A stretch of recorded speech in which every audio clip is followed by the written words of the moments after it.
that Ukrainian President Volodymyr Zelensky has not yet been able to speak to his Russian counterpart Vladimir Putin to discuss the escalating conflict in eastern Ukraine, despite lodging a request.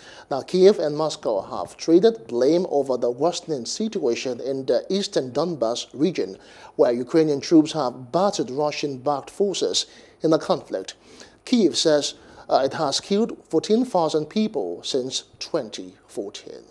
Spokesperson for Ukraine's president says they've been trying to talk to Russia's Vladimir Putin about the build-up of Russian troops on the border.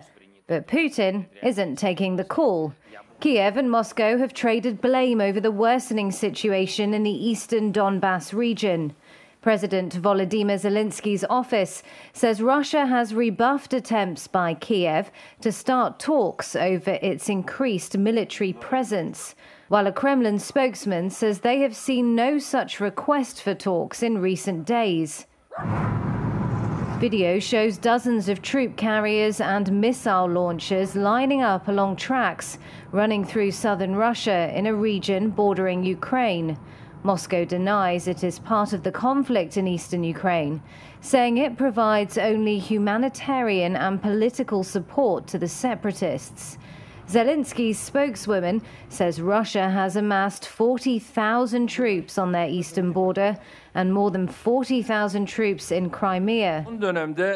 After talks with Turkey at the weekend, Zelensky is headed for Paris, where he'll meet French President Emmanuel Macron.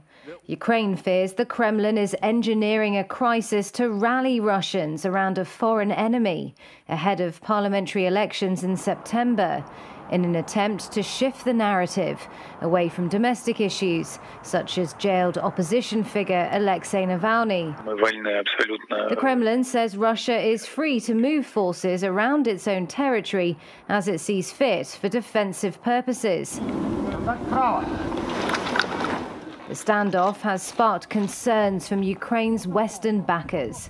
Washington and the NATO alliance have accused Russia of a provocative build-up. Hello, hope you enjoyed the news. Please do subscribe to our YouTube channel and don't forget to hit the notification button so you get notified about fresh news updates.